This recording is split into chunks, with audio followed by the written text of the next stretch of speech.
Ce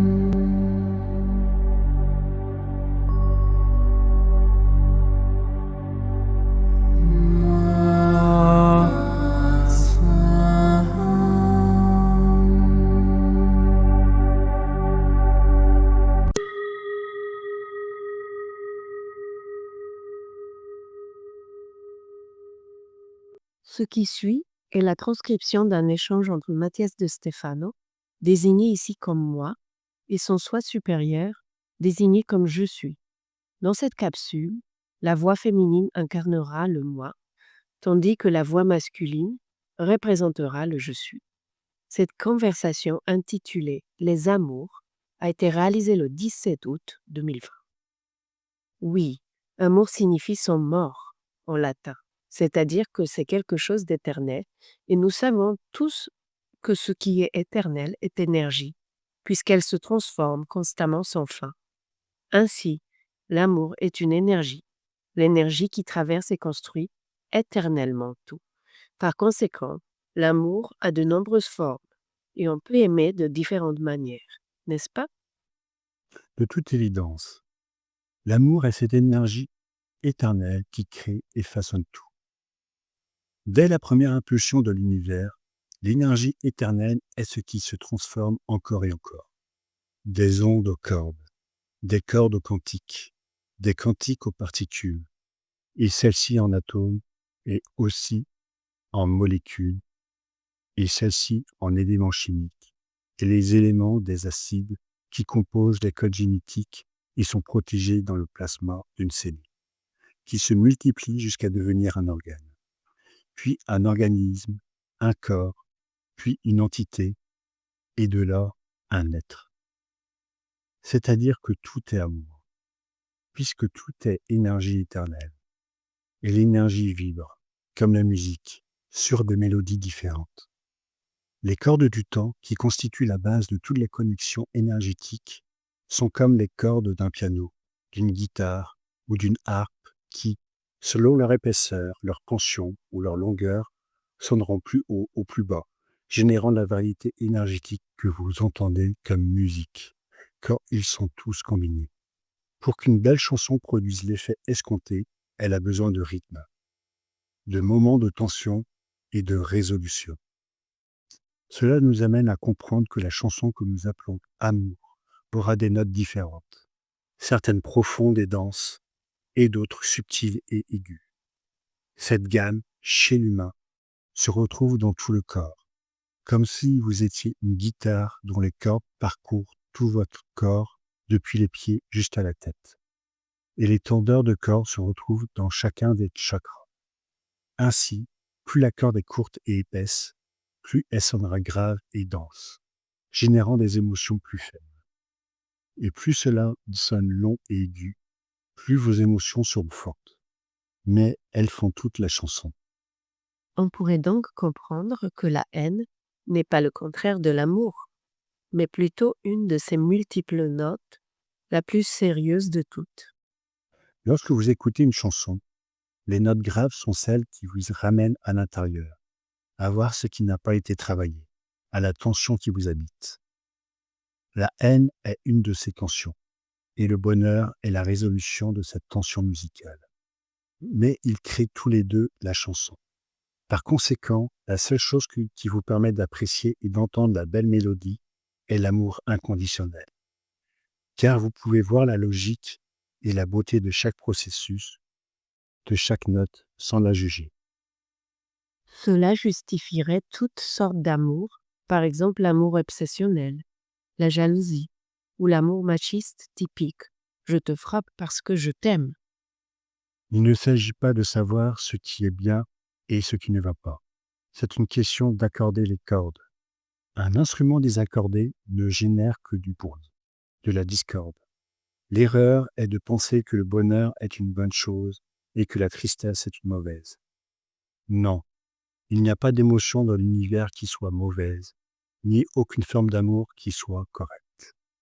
Il n'y a que des instruments désaccordés qui nécessitent un ajustement des cordes. La haine est très utile lorsqu'elle est canalisée, car elle génère la tension nécessaire qui entraîne une décharge énergétique qui cherche à libérer cette tension. La haine de l'oppression recherche donc la liberté. La haine de la guerre recherche par conséquent la paix. Cependant, dans le vocabulaire humain, vous avez polarisé les émotions comme s'il s'agissait de concepts et non d'énergie. C'est comme dire que, selon mes convictions morales, je n'utiliserai que des piles et des batteries qui ont le côté positif parce que le côté négatif ne me convient pas ou ne correspond pas à mon échelle de valeur. Je ne sais pas si vous comprenez l'électricité, mais vous n'obtiendrez jamais de lumière d'une batterie qui a deux côtés positifs. Je comprends. Les deux, le négatif comme le positif, sont utiles à l'illumination.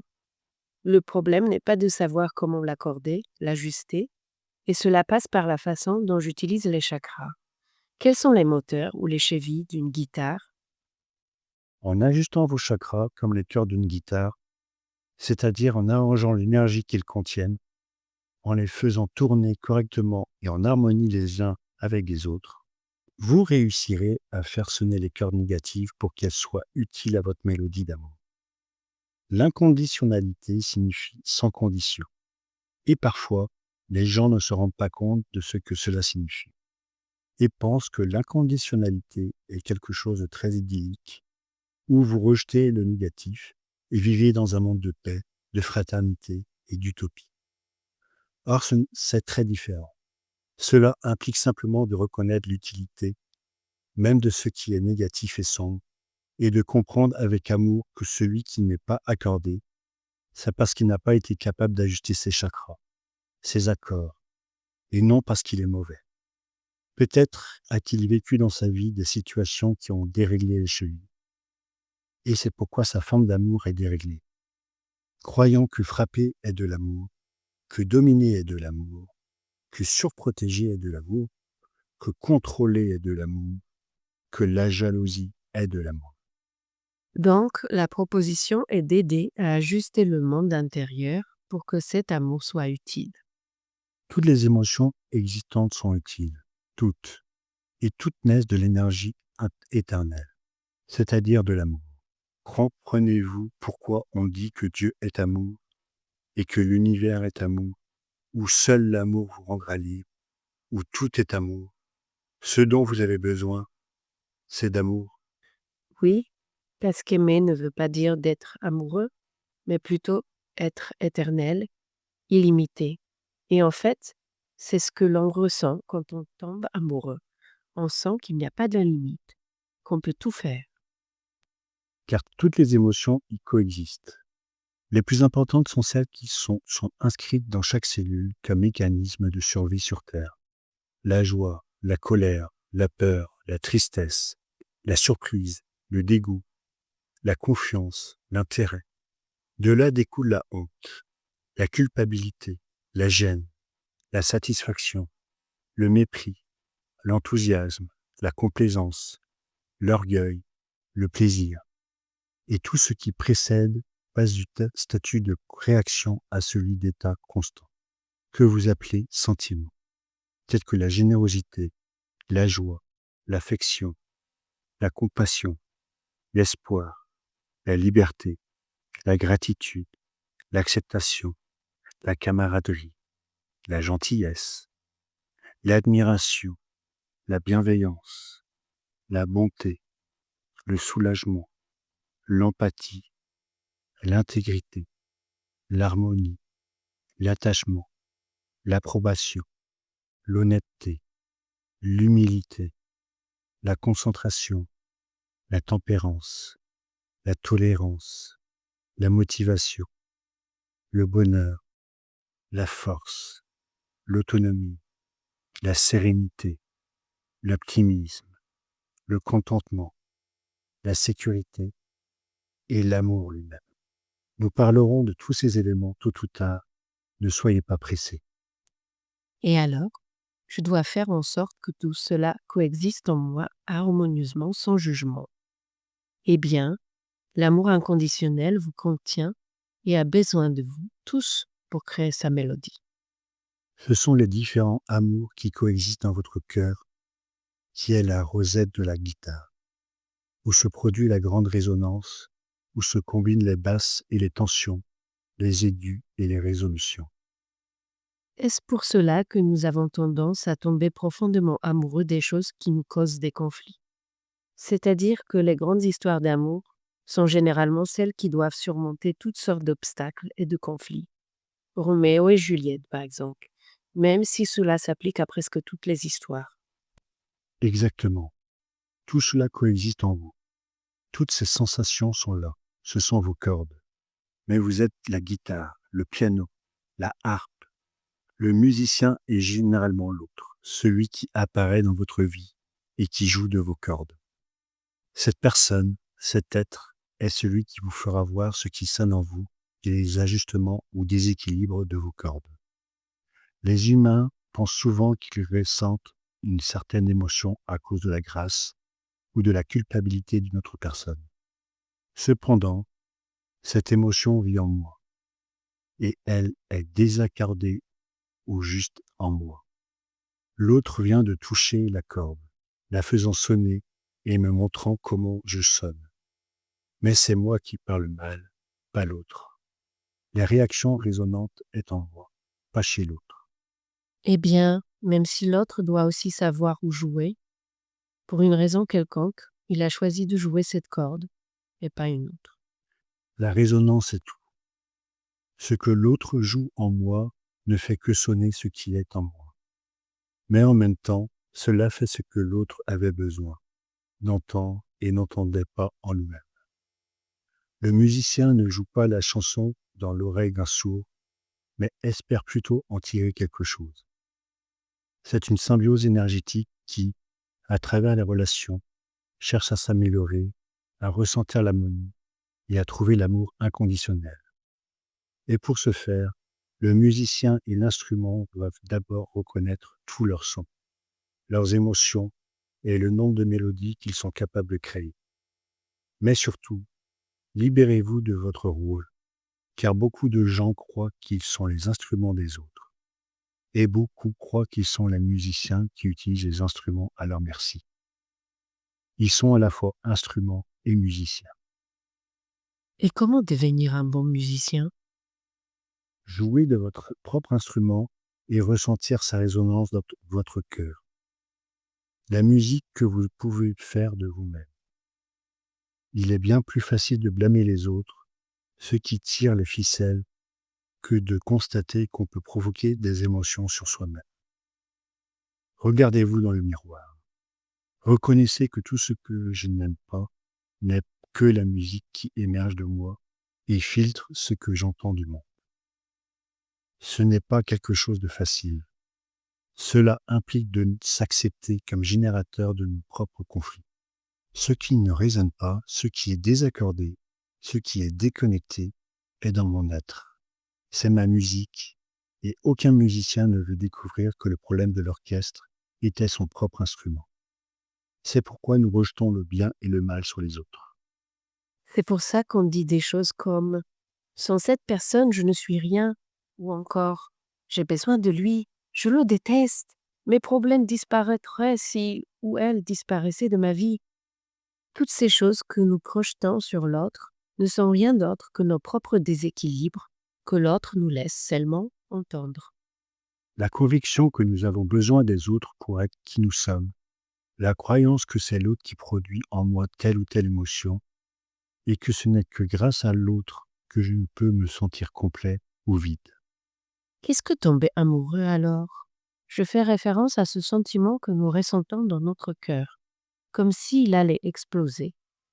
Cela se produit lorsqu'un agent extérieur, qu'il s'agisse d'une situation, d'une personne, d'une épiphanie ou d'une révélation, sonne toutes nos émotions au même moment.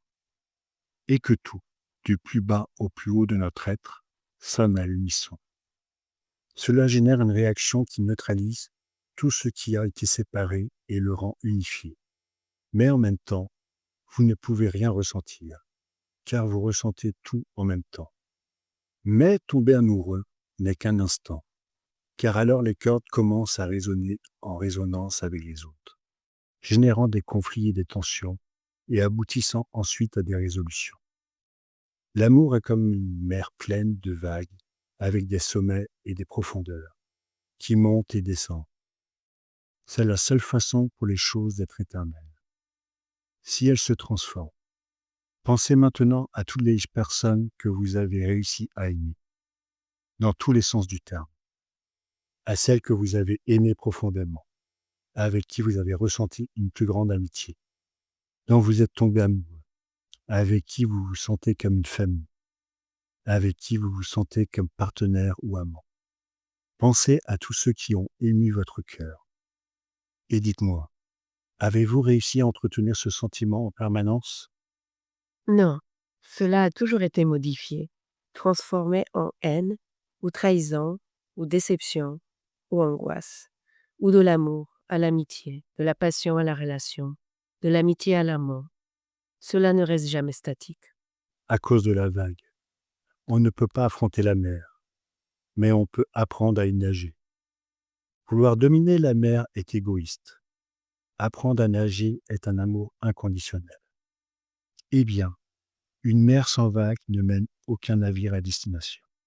Sachant que les formes d'amour changeront toujours, vous ne pouvez vous accrocher à aucune d'entre elles, car elles se transformeront toutes inévitablement. Il vous suffit donc de l'accepter tel qu'il est.